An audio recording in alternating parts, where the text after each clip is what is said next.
19h45, la Barry Info Soir. Messieurs, dames, bonsoir et bienvenue à cette nouvelle session d'information du mercredi, du jeudi 19 septembre 2024. Le SNAD a servi de cadre ce matin au lancement de l'appel de proposition d'un projet. Ce projet est l'œuvre du consortium Oxfam Rotab Niger. Le résumé avec Nafissa Touzakou et Halidou Bourema.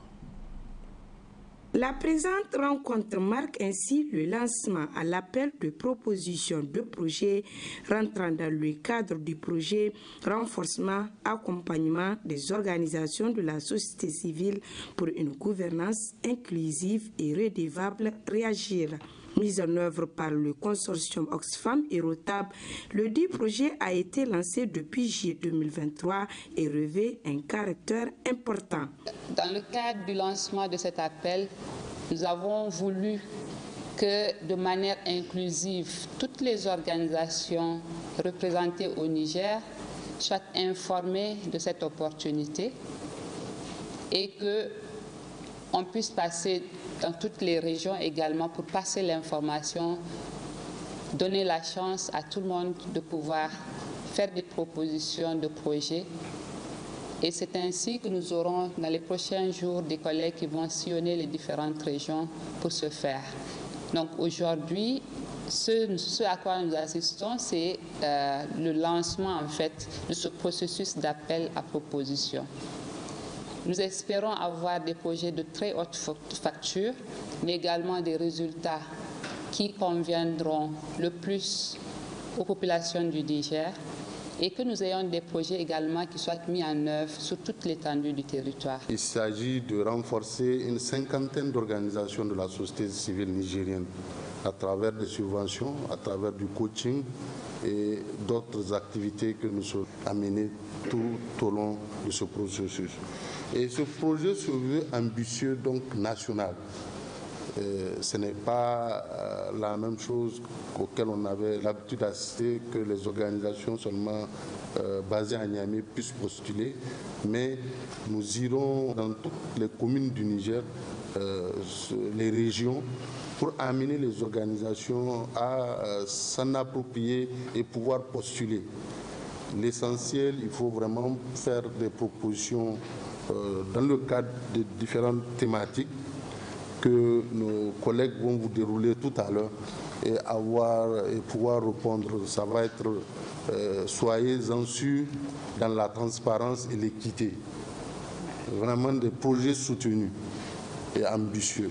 Les raisons d'accompagner ce projet Réagir par ZOC4, cofinancé par l'Union européenne et Oxfam, ont été soulignées par le coordinateur sur l'île Union européenne. On parle de transparence et suivi budgétaire, la redevabilité, la gouvernance et la sécurité alimentaire. Quand même, si on veut être souverain, on doit être souverain d'abord sur le plan alimentaire. Ensuite, la femme, la jeunesse, deux composantes vulnérables qu'il faut à tout prix insérer et autonomiser. Et enfin, le changement climatique dont nous avons beaucoup souffert cette année avec toutes ces inondations. Donc pour ce, nous voulons accompagner ces structures et pour accompagner ces structures, on ne fait pas de gré à gré avec l'Union européenne. C'est une compétition et cette compétition doit être saine et équitable. Après le mot de lancement de l'appel à proposition de projet par Moumouni Moussa, le représentant de la direction des organisations des ONG, représentant également le ministère de l'Intérieur, s'en est suivi un exposé présenté par le chargé du programme manager droits humains de Oxfam afin d'édifier les acteurs de la société civile nigérienne sur le point inscrit à l'ordre du jour de ces assises. Notons enfin que les propositions sont réceptionnées à compter de ce jour et c'est là jusqu'au 21 octobre 2024. Les responsables des établissements professionnels privés réunis à travers une fédération ont tenu ce jour un point de presse à l'effet de fustiger certaines mesures prises à leur compte, citées dans la salle de réunion de l'Académie des arts martiaux de Niamey. Boubacar Ibrahim, Boubacar Souley. Il s'agit à travers cette sortie médiatique de la Fédération nationale des associations des établissements privés de l'enseignement et de la formation professionnelle et technique du Niger de marquer sa désapprobation vis-à-vis de certaines mesures restrictives visant leur secteur envisagées par le gouvernement. Dans cette déclaration rendue publique, en présence de plusieurs responsables des établissements, la Fédération invite directement le Conseil national pour la sauvegarde de la patrie à faire reconsidérer ces mesures pour la stabilité de leur secteur.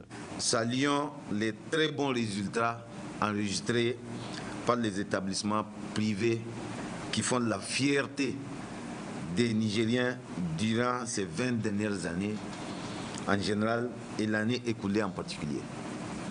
C'est pourquoi la Fédération nationale des établissements privés de l'enseignement professionnel et technique dénonce avec force la concurrence déloyale dont ils font l'objet de la part des établissements publics. S'insurgeons contre la création d'un comité national chargé de fixer les frais de scolarité pour les établissements privés, alors que tous les établissements de l'enseignement et de la formation professionnelle et technique publics ont été transformés en des établissements semi-privés qui font enrichir des individus sur le dos de l'État.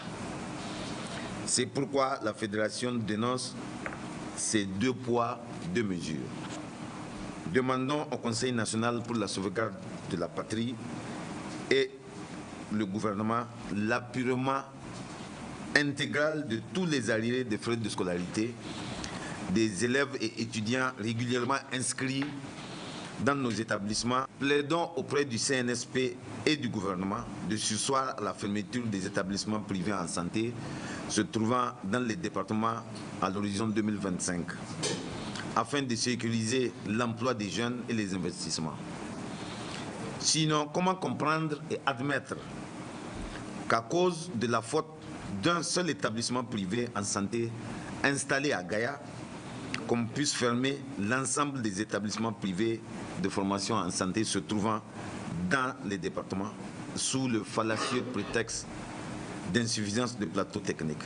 L'occasion est aussi saisie par la Fédération pour présenter sa compassion aux victimes des inondations, tout en ne manquant pas de saluer la mise en place d'une confédération des États du Sahel. Présentons nos condoléances les plus attristées au CNSP, au gouvernement et à l'ensemble du peuple nigérien, et en particulier aux personnes victimes d'inondations à la suite des fortes précipitations enregistrées dans notre pays. Présentons toutes nos félicitations aux populations des pays membres de la Confédération de l'Alliance des États du Sahel, AES, pour leur résilience à l'occasion de l'anniversaire de sa création. C'est pourquoi la Fédération encourage les 3 chefs d'État à poursuivre l'installation des usines industrielles en vue de la transformation et de la commercialisation des matières premières afin de pallier à l'emploi des jeunes. A précisé aussi que la Fédération, dans un esprit de conciliation et d'ouverture, espère une rencontre en tête-à-tête avec le chef de l'État à l'effet de lui présenter ses difficultés et les raisons de sa désapprobation vis-à-vis des mesures envisagées contre l'enseignement professionnel privé. Ouverture ce matin de la télé nationale des journalistes et communicateurs sur la paix et les droits de l'homme. Cette rencontre est organisée par le ministère de la Communication en collaboration avec le Haut Commissariat des Nations Unies aux droits de l'homme. Nafisat Yahya, Soumaïla Abdoulaye pour le reportage. C'est d'abord le gouverneur de la région de Niamey, le général de brigade Assouman Abdou, qui a pris en premier la parole à l'ouverture des travaux de ce forum national qui a réuni les journalistes et communicateurs du Niger. Occasion pour le premier responsable de la région de Niamey de saluer au nom des plus hautes autorités du Niger cette initiative et de rappeler le rôle important que peuvent jouer ces acteurs dans le cadre de la promotion de la paix et des droits humains. Le rôle du journaliste et du communicateur, c'est de faire en sorte que dans nos États, qu'il n'y ait pas deux juridictions opposées, c'est-à-dire une qui autorise et légitime et l'autre qui arrête et emprisonne. Votre rôle, dans le contexte du moment, est d'amener le citoyen et les autorités à ne pas forger l'habitude du double discours.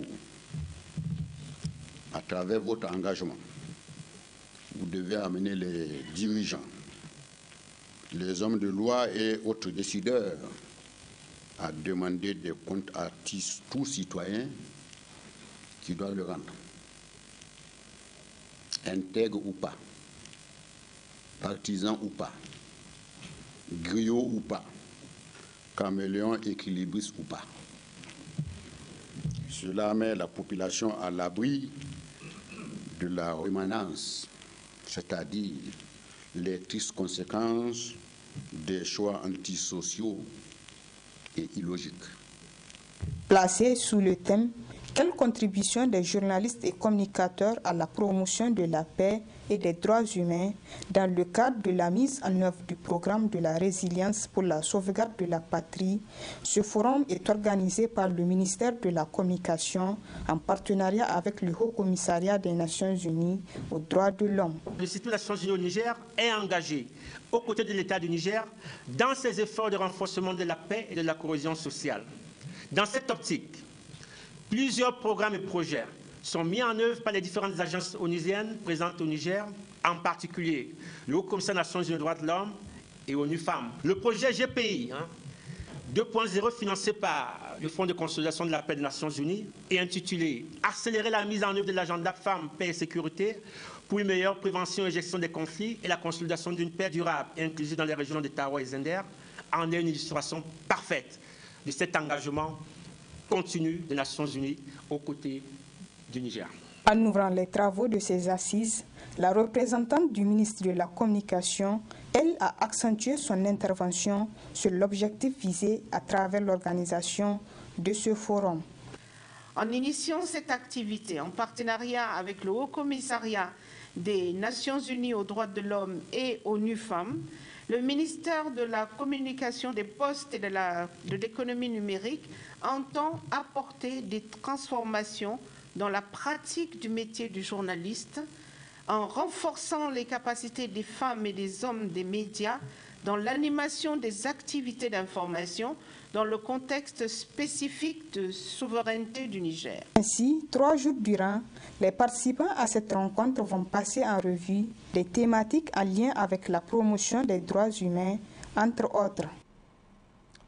La Caisse nationale de sécurité sociale vient d'entamer une série de formations à l'intention de ses principaux partenaires, 270 travailleurs du secteur informel de l'Union des travailleurs du transport et assimilés du Niger, UTAN, suivent une formation sur les droits et obligations des employeurs et des travailleurs en matière de sécurité sociale.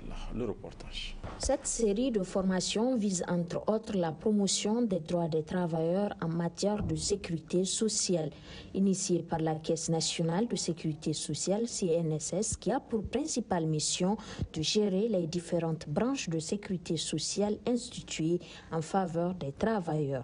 Cette formation concerne les travailleurs du secteur informel de l'Union des travailleurs du transport et assimilés du Niger, UTAN.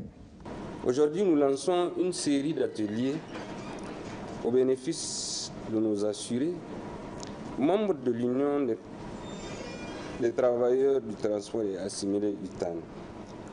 Une centrale syndicale qui se bat corps et âme pour la défense des intérêts de ses membres, intérêts parmi lesquels les dirigeants de l'UTAN placent les droits en matière de sécurité sociale en avant de leurs actions. Le but recherché à travers ces assises est uniquement et seulement de donner l'opportunité aux participants de découvrir et comprendre nos procédures d'affiliation, d'immatriculation des travailleurs et des différentes prestations qui leur sont servies par la CNSS. C'est aussi l'occasion de les sensibiliser sur les démarches à entreprendre pour bénéficier de leurs droits en matière de sécurité sociale. Quant aux participants, je vous exhorte à suivre attentivement les enseignements qui vous seront dispensés. Ils vous seront utiles tout au long de votre carrière et après la carrière dans la phase de la retraite. Cette initiative constitue alors une véritable occasion pour l'ensemble des militantes et militants de l'Union des travailleurs du transport et assimilés UTAN. Ces sessions de formation, les premières du genre, marquent une étape importante dans notre partenariat et nous vous en sommes profondément reconnaissants. Nous tenons également à saluer les efforts inlassables de la Caisse nationale de sécurité sociale qui, à travers diverses initiatives, soutient les militants de l'UTAN dans le cadre de leurs activités professionnelles et sociales. Ce soutien continu renforce non seulement la protection sociale de nos membres, mais aussi leur capacité à mieux s'intégrer dans le tissu économique et social de notre pays.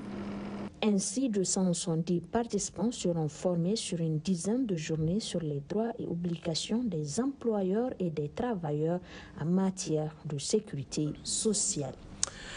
Véritable calvaire pour les habitants du quartier Bangabana dans le 5e arrondissement communal de Niamey. Les eaux ont tout détruit, poussant les habitants à demander le secours des autorités. Suivez le reportage de Hassan Saleh Moustapha.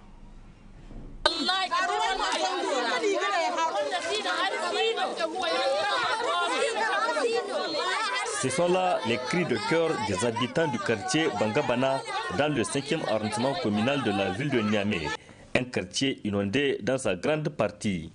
Les eaux ont envahi les différentes voies et ruelles du quartier, obstruant du coup les passages et obligeant les habitants de se déplacer dans les eaux. Des eaux qui ont cependant poussé beaucoup d'abandonner leurs propres maisons. Ceux qui y sont restés ont leurs mains sur leur poitrine et certains sont contraints de quitter leur domicile avant que l'irréparable ne se produise, même s'ils n'ont pas pour le moment là où aller. C'est l'eau qui nous a envahis. Nous sommes obligés de déplacer nos effets pour nous mettre à l'abri. On ne sait même pas où aller. Nous voulons qu'on réaménage la digue de notre quartier. C'est ça le plus grand problème.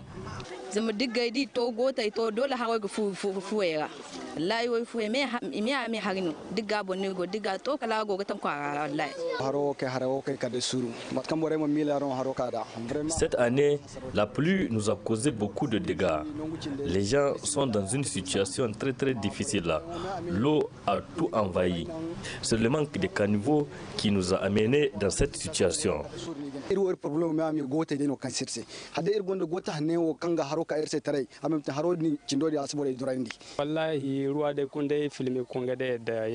Vous avez vu vous-même l'ampleur de la situation. Les eaux ont tout détruit, plongeant les habitants dans une situation pénible. Nous demandons à l'État de prendre des décisions pour empêcher aux habitants d'occuper les sites inondables des rives du fleuve Niger.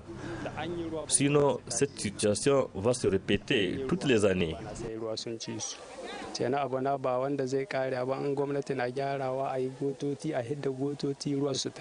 Dans ce quartier de la rive droite Bangabana, la vie devient de plus en plus compliquée pour les habitants qui se voient limités dans leur mouvement. L'accès à certains produits devient aussi difficile, même l'eau potable est servie difficilement. Les vendeurs, comme vous le voyez, des eaux accèdent difficilement au quartier, avec tous les risques qu'ils encourent.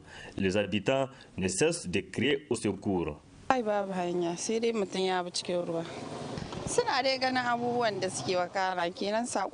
Vraiment, il n'y a pas de voie d'accès dans ce quartier. Nous sommes obligés de passer dans les eaux. Nous demandons aux autorités de revoir notre situation. Beaucoup n'ont même pas où aller. L'eau a rempli partout, ça rentre dans les maisons. Donc les gens sont obligés d'utiliser les tuyaux là pour faire sortir l'eau des maisons. Et quand il faut sortir l'eau des maisons, ça remplit la voie. Donc on est obligé de passer dans l'eau avec les verres et tout pour aller en ville. Actuellement c'est l'inondation. l'inondation, on est obligé de passer dans l'eau avant de quitter le quartier. Problème des taxis. Bon, les taxis refusent de rentrer dans le quartier. Donc on est obligé de descendre au bord du goudron et marcher pour aller chez nous. Ce que je peux dire aux autorités, c'est de trouver des solutions pour faire des caniveaux dans le quartier. Cette situation est fréquente chaque année ici. Le problème est qu'il n'y a pas de caniveaux pour permettre l'évacuation des eaux. C'est notre souhait à l'endroit de l'État de nous faire des caniveaux dans ce quartier.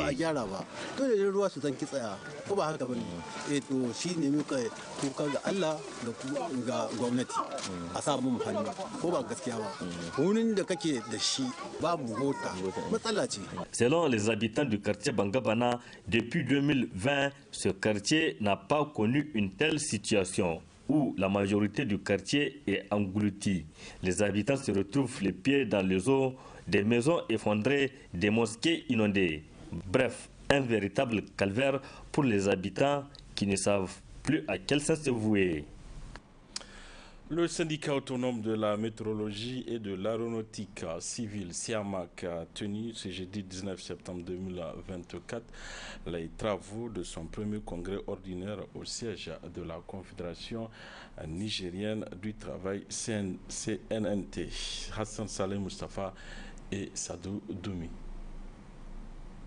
Les travailleurs de la météorologie et de l'aéronautique civile face à l'impact des risques climatiques. Quelle résilience? C'est sous ce thème que le syndicat autonome de la météorologie et de l'aéronautique civile, SIMAC, tient les assises de son tout premier congrès ordinaire. La tenue régulière des instances d'une structure syndicale dénote de sa vivacité, de son dynamisme et de la démocratie qui l'anime, et par conséquent consacre l'alternance, c'est-à-dire le choix des hommes et des femmes pour conduire aux destinées de notre jeune structure. C'est pour répondre à ces obligations statuaires que nous avons convoqué les présentes assises placées sous le thème « Les travailleurs de la météorologie et de l'aviation civile face à l'impact des risques climatiques. Quelle résilience ?» Le choix de ce thème n'est pas fortuit, eu égard au changement climatique que vit toute l'humanité et dans notre pays. Le Niger n'est pas épargné.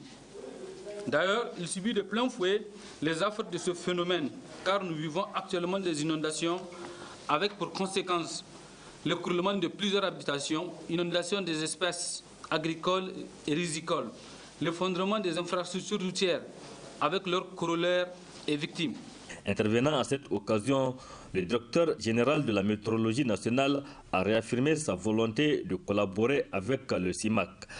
Kachalou Lawan Gapcha a profité de cette occasion pour exhorter les membres de ce syndicat de se battre uniquement pour l'intérêt des militants. Si on veut avoir un syndicaliste, il n'y a que deux qualités. Soit on est venu en temps plein, on veut être un opportuniste pour embarquer derrière nous des communautés ou des corporations, soit on est véritablement là pour vraiment servir les autres et surtout les membres. Il n'y a pas d'autre chose à dire. Donc, comme dans la vie courante, je crois qu'il faut que les gens soient assez responsables et surtout, avec en toute impartialité, choisir ceux qui vous pensez vont vous représenter valablement et surtout ceux qui ont de la qualité. Quant au secrétaire général de la Confédération nigérienne du travail CNT, la centrale d'affiliation du SIMAC, il a rassuré ses syndicats de travailler ensemble pour défendre les intérêts des travailleurs. Je reste convaincu qu'à l'issue des débats, vous allez dégager des perspectives qui permettront d'accroître le rendement dans vos institutions afin d'améliorer les conditions de vie et de travail de vos membres. Monsieur le représentant du ministre en charge des Transports et de l'Équipement, je vous prie de transmettre notre reconnaissance et notre gratitude aux plus hautes autorités du pays de la prédisposition de la CNT et de ses affiliés à entretenir un dialogue franc et sincère pour le développement de notre pays. Camarades congressistes, je voudrais pour finir vous assurer que la CNT ne ménagera aucun effort pour vous accompagner dans la mise en œuvre des résolutions et recommandations qui découleront de vos travaux. Autre soutien, c'est celui du ministère des Transports, comme en témoigne la présence du représentant du ministre à cette cérémonie.